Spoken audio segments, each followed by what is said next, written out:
Welcome back. I am here with Whitley Strieber. Whitley, welcome. Hi, glad to be here. Okay, so I'm going to start this interview a little bit differently than I have in the past. So when I scheduled this interview with you, I think a few days before when you agreed to the interview, it was about 40, 41 degrees outside.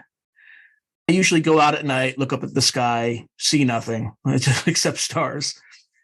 And as I came in, I closed the door and I saw a white moth. And I thought, it's 41 degrees. It's kind of cold for a white moth to be there, but there may be some significance to this. It might just be a coincidence, but I just kind of logged it.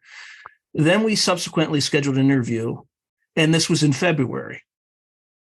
Okay. So as I'm doing research for this interview, I watch a documentary called The Visitors that you appeared in. And there's a story you relate about you and your late wife, about the afterlife and how she would appear to you. And it turned out it was a white moth, and it happened in February. And I thought it was a very strange synchronicity, or just coincidence. It's more of a synchronicity than you think. It's not a coincidence, I wouldn't think. I'll tell you, I'll get into why. Well, first, to understand the white moth, you have to go to the book, The Afterlife Revolution, which I wrote with Anne after she passed on. She returned, but not directly to me at first. She returned to friends, and I would get these calls from friends saying, Whitley, I just heard Anne's voice. She was asking me to call you and tell you that she was okay. And I realized after a while, I remembered we'd made a pact when we were very young. It wasn't something I thought about. And looking back, I can barely remember it even now, but I'm pretty sure we did, that the first one who passed away would try to get a hold of the other one by reaching friends first, because we were both much too skeptical. If she had contacted me directly, the Afterlife Revolution would never have been written, because I would have assumed it was my imagination. But after quite a number of these incidents, it was not possible to believe it was my imagination. And so I learned how to communicate with her, basically.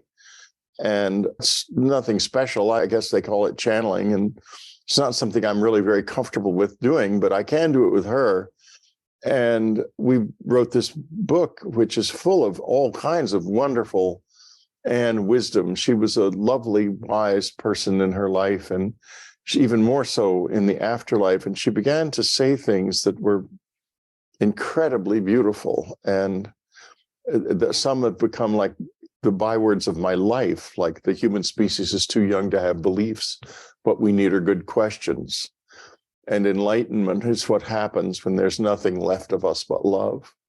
And when I asked her about compassion, she said simply, each of us is all we have. And, you know, if you engage another person with that idea in mind, you have compassion for them immediately, because you realize that that's it for them. Whatever they are, that's them. And they are absolutely as alone in that as you are in you. So anyway, the white moth started to appear about a month or so, 2 months after she died, in funny ways. I was at a UFO conference, and suddenly the camera in the living room began to report movement. And I looked, and there was this white moth flying back and forth in front of the camera. And I thought, what is that about? There's no moths in there, and the place is completely sealed. I mean, I'm away, you know, all the doors and windows are closed.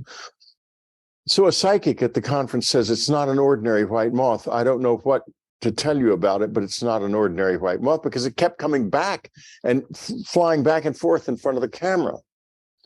Then I was giving a speech and talking about Anne, and suddenly during the speech, my phone buzzed with a sound indicating that there was movement in the apartment.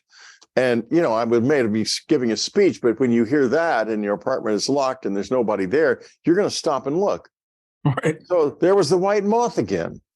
And I'd just been talking about Anne. Then I remembered that her favorite short story of mine is called The White Moths. And I began to put two and two together. And it went on like that. And I remember before she died, in January before she passed away in August of 2015, she began to want me to memorize a poem called Song of the Wandering Aengus by W.B. Yeats. And Anne was a very advanced soul. This was long before I knew she was going to die. I mean, I was trying everything to save her. That was what I was totally fixated on at the time.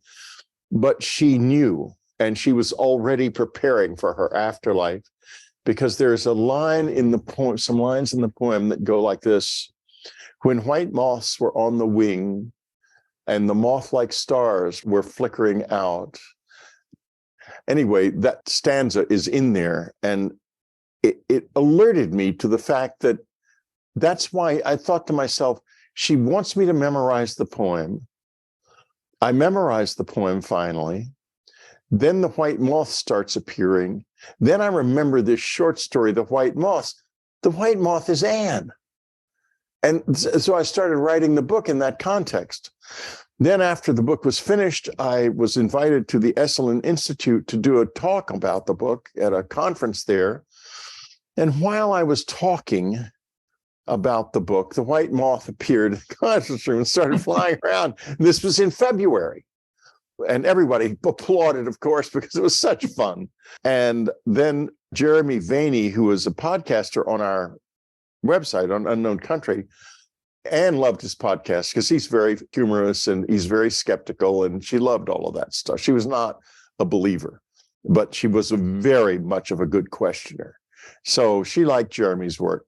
So we have a banquet finally at the end of the conference. All the conferees are there. And suddenly, in the middle of the banquet room, the white moth appears and started circling everybody.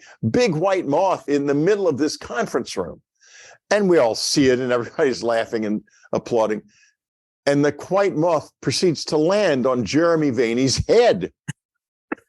And it's just perfect Anne humor and love, and the joy of Anne was so completely there. And we're all looking at it. I took a picture of it. In fact, I've got it. Then the white moth jumps off of his head, flies toward the mantelpiece, and just disappears in front of everybody, just is suddenly gone. And that's the white moth. So you saw the white moth in February, especially. That's a certain sign, my friend, that Anne is here. And look at her back there. She's in this conversation. I'm glad she chose to show up, if that's the case. Yeah, it's an honor for both of us. So I thought you'd appreciate it. Here's the second synchronicity. Now, it's not related to Anne, but it's just a weird thing. And I'm going to bring this up as well. So I'm sure you're definitely familiar with Terry Lovelace. Because I know Terry, of course. I've interviewed him. So I interviewed him about a week ago, and he related a story, and we'll get into this in a second, but I want to tell you what the synchronicity is first, about the 432 hertz frequency that showed up on the interview that you did with him that you couldn't figure out where it came from, and you couldn't get it out. Yeah. But I'll ask you about that. I'll ask you about that in a second. So on the interview, we were just talking, and I think it was pre-interview. It may be on the interview. I'd have to review it again. But I was talking about just the conception of time, how to think about time. And an analogy I used is, if you believe it's all happening simultaneously, you can imagine time as a number of radio stations where you're tuning into different frequencies, forward and backward. And, for those kind of interludes where you see some fragment of the past or the future, it's just that tuning, that filter, is wider than it should be, where there's some overlap, right, between different radio frequencies. So anyway, I related that theory or idea of time. Same day, I turn to your YouTube channel and I watch your interview of Malcolm Robinson. And he gives the exact same description of time. Now, I did this, I believe that episode aired a few hours before I was talking to Terry, so there's no way to prove whether or not I saw it beforehand. But I'm swearing to you, I didn't see it beforehand. But I watched it the same day after talking to Terry, and Terry can vouch for my description. But it was just weird, the fact that we would have the exact same concept of an analogy to look at time. I don't know, what do you make anything of that, or is that just raw coincidence? It's a common idea that's floated around. Is there such a thing as raw coincidence? I don't know. I think that we live in a weave, and we are moving through this weave, very intricately turning and with the weave as we go along. And the joy of being here is that we don't know our future. One of the first things Anne said after she died was, "This is all a game, Whitley." And it's what she meant was, we are here living destinies with side journeys. In other words, it's mostly destined, but there are things that can happen unexpectedly here. And that's the value of it, because it means that everything that happens to us is new, even though a lot of it isn't actually new. It feels new. It is perceived as new. Time is not duration. That's an illusion. Time is the presence of reality. And when you step out of it, you see that this beautiful universe is not a bunch of stars at all. It's a great carpet woven into infinity. And you immediately, what happens when you have that vision is you fall in love with the weaver in a way that you never knew possible before. Because the weaver is really something. That's for certain. Going back to the 432 hertz frequency, what happened? What happened? You mean, why did it show up? Yeah. What's your theory? You might not know, but I don't have any idea why that sort of thing happens on my show. It's all kinds of things happen. I hope we're talking about the same thing. All kinds of things happen on the show. There's all kinds of sounds and voices. And Dreamland's haunted. It's been haunted for years. So many things like that happen. I'm not even sure I remember what you're talking about. So you had an interview with Terry, and your sound engineer wasn't able to get out this frequency, this 432 hertz frequency. It just showed up. And that's right. That I have no idea. I mean, it's just so ordinary on the show. If you go back, you'll find every fifth or sixth Dreamland has something weird like that happen on it. I don't have any idea. I didn't do it. I don't have anything that generates a frequency like that. Any idea why it was 432 hertz? Well, you'd have to talk to somebody who knows the secrets of sound. I know it's a very important frequency. I know that the international frequency for modern music, the standard, is 440 hertz. It used to be 432. It was 432 for a long, long time, and it was changed to 440. And the change has made music less than it was in terms of the emotional life of man. And there's a push to move back to 432. That's all I remember about it, frankly. Yeah, there's certainly some significance to it. All right, well, let's move on to some of the other questions I have. Just want to be mindful of time because I want you to be able to talk a little bit about your book. So the Kobolds as Psychopomps. Can you say a little bit more about this? This is the supernatural book to you and Jeffrey Kripal's account. Right. Our book, Supernatural, gosh, we had a lot of fun doing that. What it is for those who don't know, is a book of where I relate experiences And Jeff reacts as an academic observer to what they may mean in terms of myth and meaning. It's a wonderful dialogue sort of between the two of us. The kobolds, these are dark blue figures who appear in all kinds of situations. I think they are the ones who conduct souls and move souls around. And I think they tend to show up when people die. You know, there's a movie called Ghost. Do you remember that movie? Yes, with Patrick Swayze. Yeah, and I think Whoopi Goldberg is in it. Yes. Yeah. Well, you hear these groaning figures and these little dark figures come up from below to capture the soul. I think that's the kobolds. I think the guy who wrote that movie, he also wrote some other movies. I believe, didn't he write Jacob's Ladder? I think so. And that is a phenomenal movie, by the way. Right. Well, he was someone who knew something very special. I've been trying to get in touch with him without success. I don't suppose he doesn't like to talk or whatever. But I think it's a very knowledgeable movie. I perceive the kobolds as physical beings at times, and I think they can be if they wish. And I am very divided about what they are, because a group of them showed up back in the 50s. Anne's secretary was a lady called Laurie Barnes, and Anne had found Laurie we were getting the communion letters from people in piles and piles. And Anne said she was going to open and read them all. And it's typical of Anne. I thought it was impossible. I was ready to get a shovel and shovel them out the window. I didn't know what to do. There were just heaps and heaps of them on the living room floor. So I said to her, look, I'll call manpower. And she said, no, don't bother. I'll find my secretary in the letters. I thought to myself, what is she thinking? And then not even half an hour later, she comes into my writing room and she's had a letter. She says, here's our secretary. And I look at it.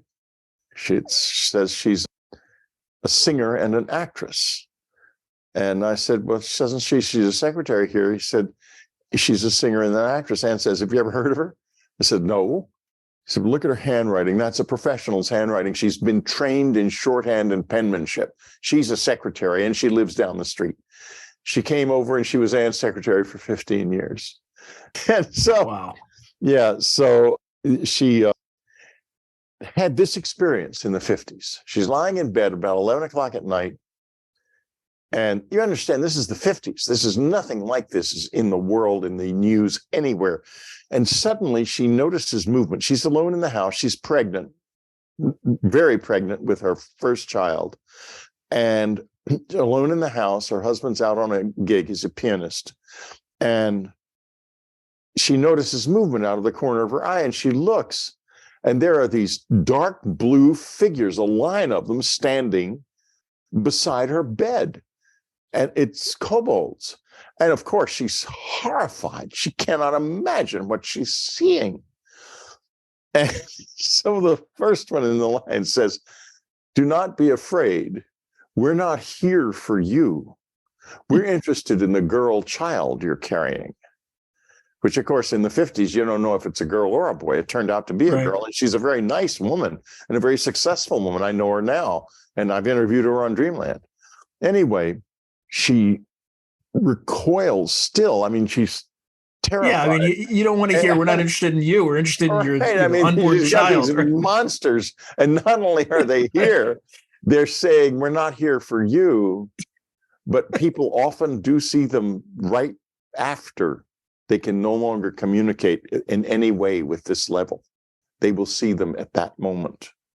But in any case, she would have thought they were coming maybe for her. That's why he reassured her, we're not here for you. In other words, it's not your time, but they want to track the girl. So he says, why do you fear us? And she says, you're so ugly. And he puts his gloved hand on her wrist and says, my dear, one day you will look just like us. And so I leave you with this, and it's a question. Does the human species have more than one form? Is one form moving through the stream of time, as we sort of started talking about, and the other form outside of it, conducting us and gathering us into the community of souls as after we die? Is that what the kobolds are? And I leave you with that question. I leave you with a rhetorical question. Does a moth have one form? Well, I know one moth that has more than one form, believe me. Oh, don't all moths, right? They all start out as... Yeah, exactly. That's a beautiful point, because they do. They do. The butterflies and moths have that chrysalis. They start out as one form. And I had never articulated that before this moment. So thank you for that. It'll go into my lectures about Anne. It's a beautiful idea, Sean. Makes the whole morning worthwhile, because I hadn't thought of it before. Well, I think I saw that moth for a reason, and maybe that was I think you did too, and I think we're getting to it right now. Annie is a great teacher, boy. She's very good, and I must be her densest student, but she keeps trying, thank goodness. Okay, staying on this topic of transitions. So the key, this idea, and this horrified you in the book, and I say it horrified you because it's what you wrote. And frankly, it horrified me. So you typically hear about near-death experiences as walking or kind of gliding toward this light. And most people, or almost everyone, reports it as this universally positive experience. Now, there's a writer, he's a horror writer, and I know you started out your career as a horror writer. His name's John Langan, and he has a story in one of his anthologies, a short story about that light, except someone who recently dies decides to go a different direction, and it turns out to be something akin to a cosmic bug zapper.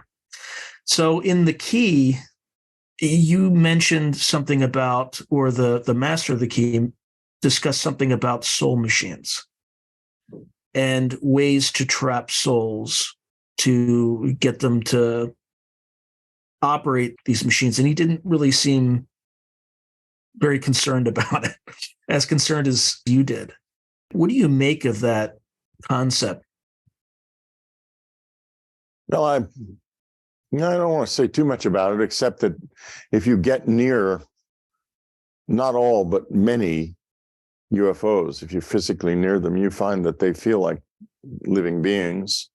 And that's because there is a soul there that is part of the machine. And not only that, there are people who have done this, who've experienced this. There's a book out, UFO Sky Pilots, that is that Grant Cameron's, or is that... Yeah, Grant's book. I just interviewed him on Dreamland, and he talks about the experience of this, or how people describe it. And it's an experience I know is true. You put your hands on a certain board, and there are little dots, little openings in the board that are... You have to align the dots, the light on the dots, right? You have to put your hands in these handprints, and then you're whoosh, your consciousness becomes the ship, and you're suddenly not a body anymore, but you're a ship and you're flying it. And believe me, if you want a thrilling experience, that really tops them all. And if you read UFO Sky Pilots, you'll find that everyone who does it, it's extraordinary. And not only is that extraordinary, but you go wherever you think of, except if you're me, and then you're immediately stopped because you wanted to go to the White House. Wait, so you had the opportunity to do that, and you wanted to go to the White House? I'm not going to go into it, but suffice to say, I think it's a lot of fun, and I hope one day we all can do it. It beats driving a car or flying an airplane just all to hell. I can assure you of that. So again, really quickly, because I definitely still want to get to your book. So I was talking to Lynn Buchanan yesterday. I was interviewing him for something else, and he had one of these sky pilot experiences. I'm not going to repeat it here because I can just send you the link afterwards, and you can. Yeah, Linda, that's wonderful to hear. I love him. I haven't talked to him in years. Well, he told me something off, and I think I can say it, but he told me something off camera that I'll share with the audience because it was intriguing. So he had this experience, and again, I'll send you the link afterwards because the audience has already seen it. But he described exactly as you mentioned, the hand print, and he had to align these lights in a certain way. And he was also interviewed by people in the government who were asking him questions about how to fly these things. And when he described it, one of the guys who was supposed to remain poker faced kind of just went, "That's how." I.e., with the kind of implication that we had something and couldn't figure out how to fly it. But yesterday, the only reason he remembered this is he went through hypnotic regression, and he had been offered a job to fly one of these things, but kind of said, "Great, I'll go get my wife." And they're like, "You can't ever return if you go on these things." So that's the problem. Exactly. You step across that line and you're on the other side. So in the interview, he mentioned all that. But offline yesterday for a subsequent interview that we did, he said that they also told him that if he changed his mind, there was a way to contact them. And he doesn't remember. He's just like, I wish I could remember as I kind of get older in age and I get tired of this world. When he's finished with his body, he will remember and he will go where he wants to go. It's hard to realize because we're so down here in the deep of this dark place. It's a school and it's a hard one, but the universe is built of joy. It's made of joy. And when you get outside of the time stream and you see yourself as you truly are, most of us are joyous. And then there are some of us who get very embarrassed because they realize that, my God, I've made a complete hash of it. But it's also very forgiving, and never forget that. I mean, we have this, in the Western world especially, we have this fixation on sin and hell and all of that stuff because the Roman Empire was collapsing in the 3rd century AD, and they changed gods from the pantheon of Apollo and Asclepius and Venus and all of those to Jesus because he was working out for the people who followed him. And so Constantine made him the god of all of the Romans, but he wasn't a god. I've got a book called Jesus in New Vision, which explains exactly what he was and also explains precisely how the resurrection worked, why it was real, and why it was a profoundly human experience. The main thing about Jesus was he was redefining what it is to be a human being and trying to wake us up to this. We didn't wake up. Instead, we turned him into a Roman god, and he still is that to this day. I mean, he must be pissed. I would be.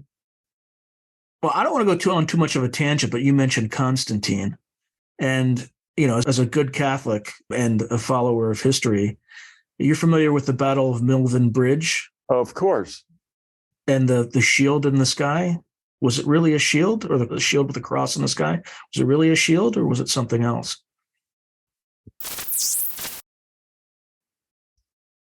No one saw it but him. Interesting. So his mother was a Christian, very poor woman. She was a servant.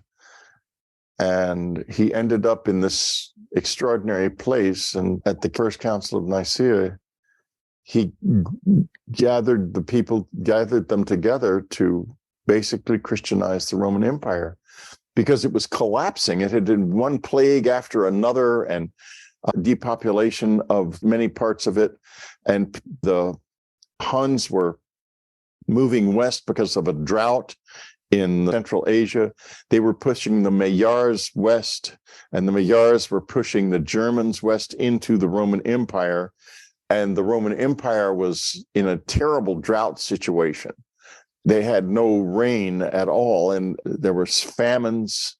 There was terrible inflation. They needed something new.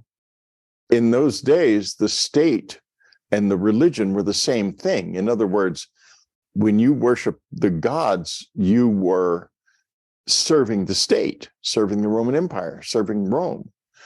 And when people were deciding that the gods didn't work, and they were even deciding the gods hated them, that was pretty much a problem for the state. And the state had to have a God they did love and did respect, and that was Jesus. And he did that because of something, basically something called the Didache, which is the communal rule of the very early Christians. And it is a very extraordinary rule, a set of laws as to how you live together as Christians, as followers of Jesus. And he basically saw that this community, after all these plagues and troubles, was the only one that was still intact. All of the old guilds and so forth had collapsed. And he thought, I'm going to make this and project this into all of Rome. And he did, and Christianized it.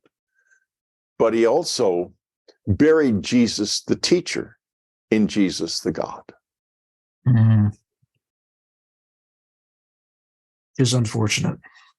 It was unfortunate, but at the same time, if you think to yourself, had he not done it, would we even remember Jesus now? And the answer is no.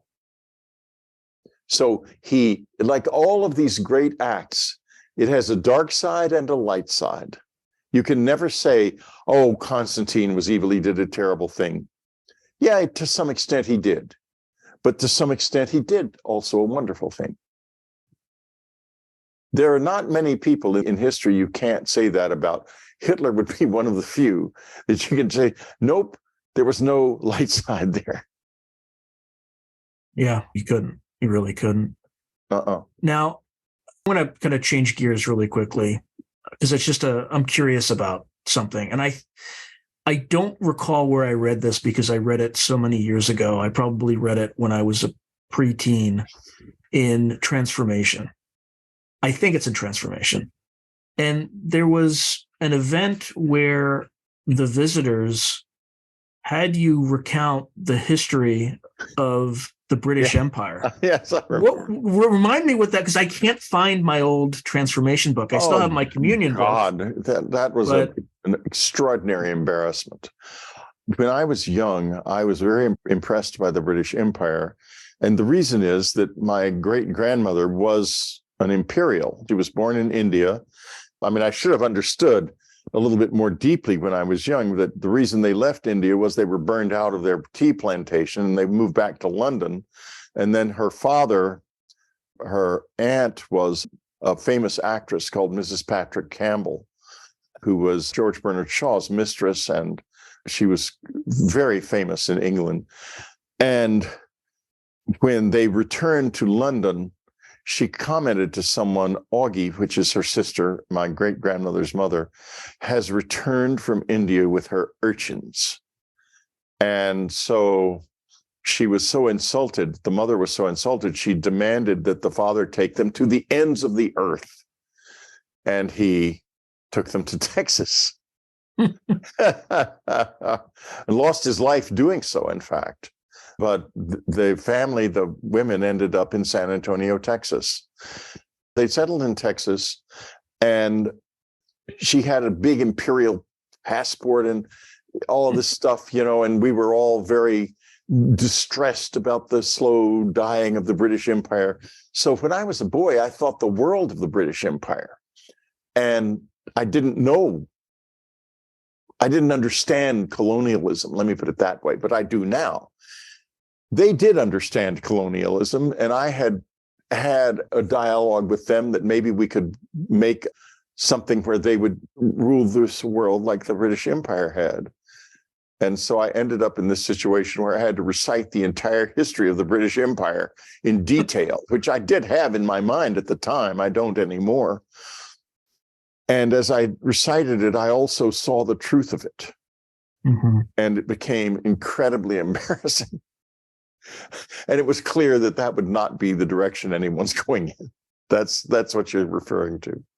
Yeah, and why were they interested in it? Just to teach you that lesson? To teach me that would not be the direction they would go in. If they go in any direction here, if they emerge here, it is not going to be to rule us like imperial overlords.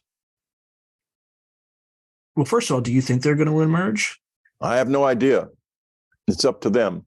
It is the most difficult and complex situation. In fact, my new book, Them, Yeah, I was going to. This is the perfect segue for that. Is about that. Given the question about whether or not you expect them to emerge, how does that relate to your current book, and what would you like to share from it? Well, there is a tremendous gulf between us for a number of reasons. First, they're not a monolithic presence. It's something else. It's really very hard to understand precisely what they are, because apparently they have the ability, or some of them, maybe all of them, have the ability to move between physical and non-physical states. Mm-hmm. I don't think they can speak this way, not even the ones who are in human form, most of them. And there are some like that, but they speak in the head. That means that how do they communicate with somebody who sees an alien and is going wild, his mind's going crazy, and they're trying to talk to him and they can't hear him because he's so excited? I've been there and done that, and you have to calm down, and you can't hear them. So there's a lot of obstacles, but the greatest obstacle is, I think, that they come in from outside of time. In other words, they're not in the flow of time like we are. And in a sense, that's why they're here, because they want to share our constant sense of the new. The fact that everything is always new to us is probably a very valuable and desirable thing to somebody who already knows the whole history of the universe from beginning to end. And being able to not know that for a little while by sharing our lives with us must be very appealing, if I'm right about that. But they're kind of between a rock and a hard place, because if they do engage with us, our sense of the new is going to be eroded by their awareness of the future. But if they don't engage with us, we're liable to die out altogether.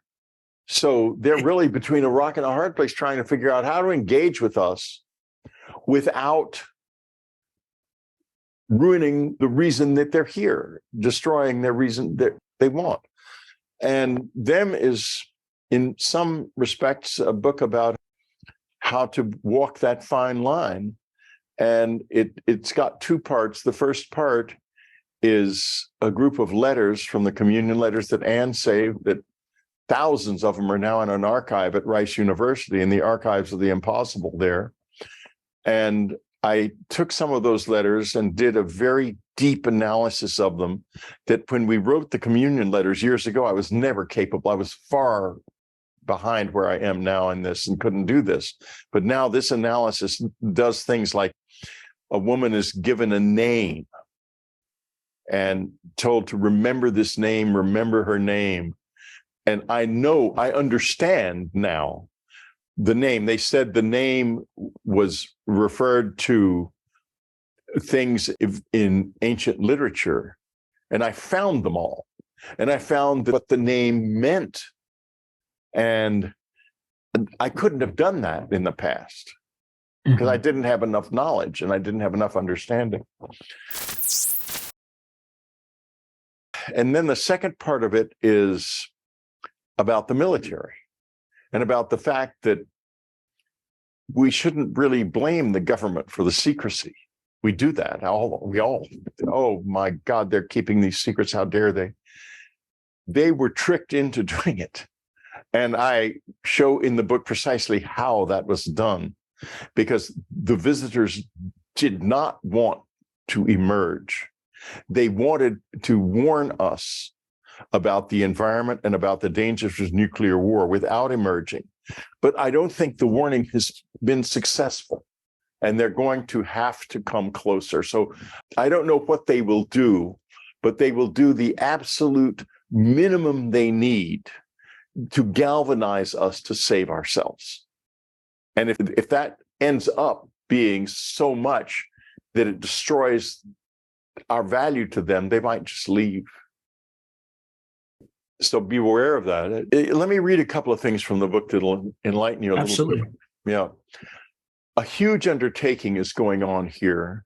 And to me, it is fantastic that on so many levels, it is being methodically denied and ignored. But before we lay blame for this on any part of the human side of the relationship, I will shortly demonstrate that from the beginning, it has been our visitors who have orchestrated the secrecy. They brilliantly ensured that governments would drop a cloak over their presence. And while they are certainly very clever, their motives for doing this, and therefore the policies and actions they have taken, can most assuredly be understood. And that understanding is in the book, and it's quite clear. Mitch Horowitz wrote a preface. Jacques Vallée volunteered a foreword. In the preface, Mitch says it's the most important book about this subject since Jacques published Passport to Magonia in 1969.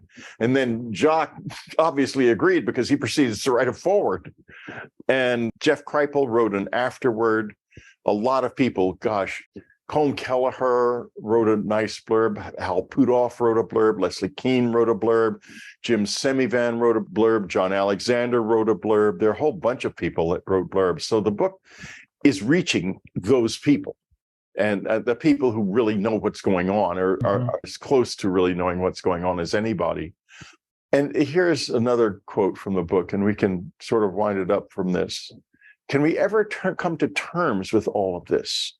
Right now, we also are a house divided against itself when it comes to our visitors, with our best minds still in a state of almost total denial, and the community of experiencers forced to keep a low profile if they value their places in society and the economy, and sometimes even in their own homes.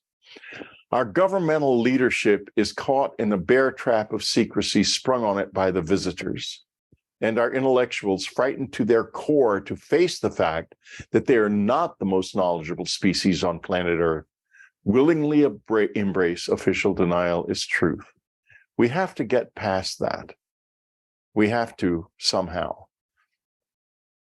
So the denial has also enforced public passivity. The great vast majority of people don't care about this at all. They think it's nonsense. They're not interested. If you ask them if UFOs are real, let's say, yeah, but if you ask them, do they have anything to do with you? You'll say no. And as far as close encounters are concerned, a small percentage believe they might happen, but are they important to them? Absolutely not. Probably our main chance of surviving and becoming a star-walking species depends on how this is handled, not only by us and certainly not by the government. This is up to the people.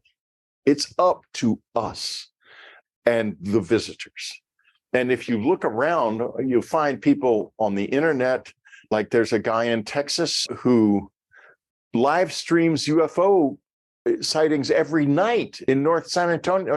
And there's John Martin who puts up videos of UFOs, and they're not satellites.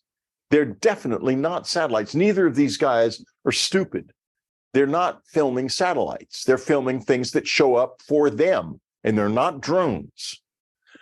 And then there's Melinda Leslie in Sedona, who takes tours out to see UFOs practically every night, weather permitting. And this is growing. People are beginning to see the lights in the sky, and they're beginning to respond to the present. People, if you ask, you get a response quite often. If you go out there with a camera every night and sit there, and John Martin plays his guitar. He's a classical guitarist.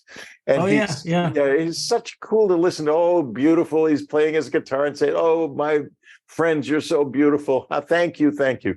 And the guy in San Antonio, he's using his camera and he's looking out there. And he took some fabulous material just recently of a UFO flying around in front of a huge thunderstorm I mean, it's cool stuff going on out there. And it's happening with the people. The government is all frozen, solid.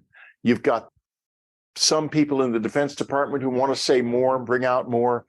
The basic position of the Defense Department is deny, deny, deny, and it's not changing. Sort of what's happening is I think that some of the congressmen are being very quietly briefed about certain things that are the reason that the government can't talk about this. And that gets back to the abductions. And that is the elephant in the room. That they happened. That sexual material was taken from men and women, including this guy. And they couldn't do anything about it, the government. And so they lied. And they made light of it. And they made these people into laughingstocks, using social engineering techniques through the media. No, they'll never admit to that. But that's the only admission that really matters. Yeah, I think there are a number of things, too, that the government did that, let's say they have a craft, if you believe the Wilson memo, or they've had, they have materials, and they've given it to a aerospace company, right? Well, any aerospace company that went bankrupt after that moment is now entitled to suing the government for favoring one. They're not only just the personal, like the horrors of abducting people, but also just practical legal implications and unraveling all that. How did you come to that? Because do you know that that's been discussed internally very extensively in the government? And it's not just aerospace companies, it's all kinds of companies. There have been all sorts of materials bled out into the public space that have been used by certain companies. And I talk about that in my book. The companies that had a classified track already in place were the ones that were chosen to be given this technology, but not their competitors. So the government's got a real monkey on its back now because these companies, some of them have prospered extraordinarily at the expense of their competitors. And their competitors have sometimes been even destroyed or made less profitable because they did not get these secrets. And there was no legal reason for the government to do it that way. They did it for expediency because they wanted to keep this all secret. They wanted to keep it secret for military reasons and to hide the abductions. And so they would find a company that was already engaged with the DOD and had a classified track that they could put this through. They would get somebody to file a patent and then give the company the, hey, take a look at that patent.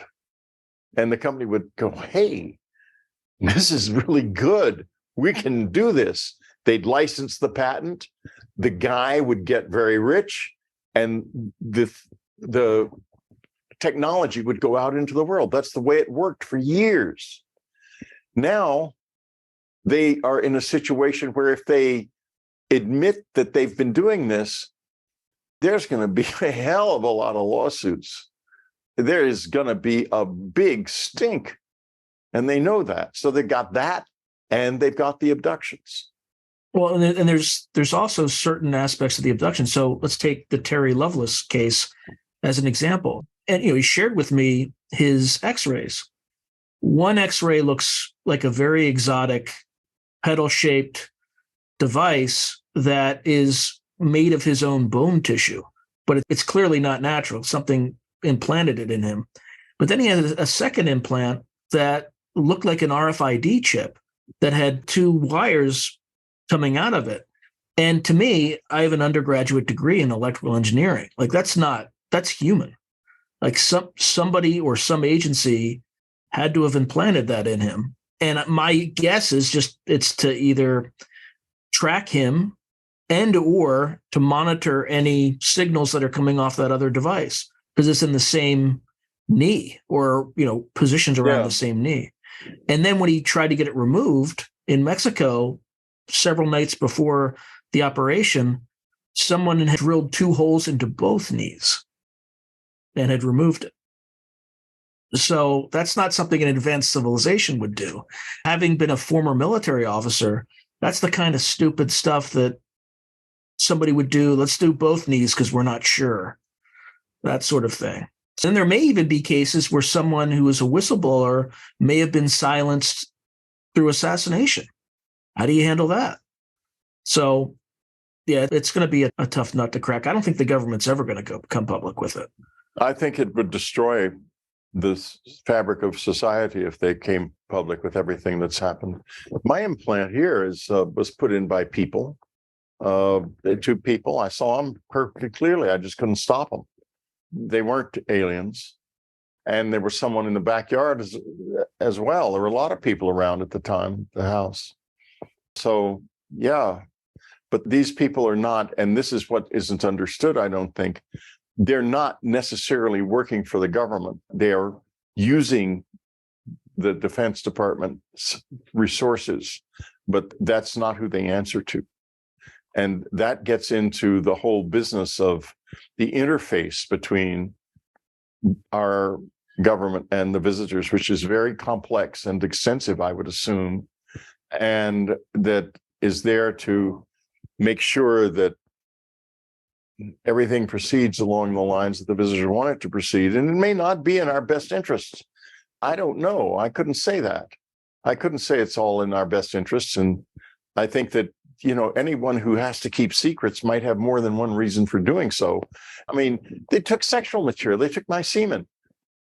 And they took women's eggs. And I'm sorry. That is a secret I want revealed. I want to know what happened. This is my life. Everything I have of me was taken, and something was done with it that I don't know anything about. What? Do you ever see the chain smoking boy? Man, yeah, probably now man.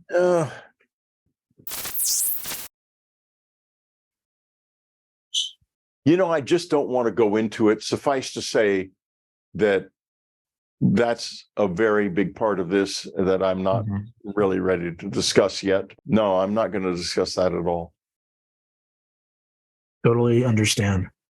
Well, I want to be respectful with your time. I think we're about 9 minutes over. Thank you very much. And you have a book to sell. So thank you very much, Whitley. And I'd love to have you back at some point in the future, and I'll reach out to you through all the channels. Yeah, reach out. I'm available. I'm horribly difficult to get when I'm writing, but I'm not writing for the next 6 months at least. So I'm available. All right, my friend. Thank you very much. You have a fantastic day. It was a great interview, Sean, and I appreciate it very much. Thank you, Whitley. If you enjoyed this video, please click on like, subscribe, and the notification button so that you're alerted anytime I post something new.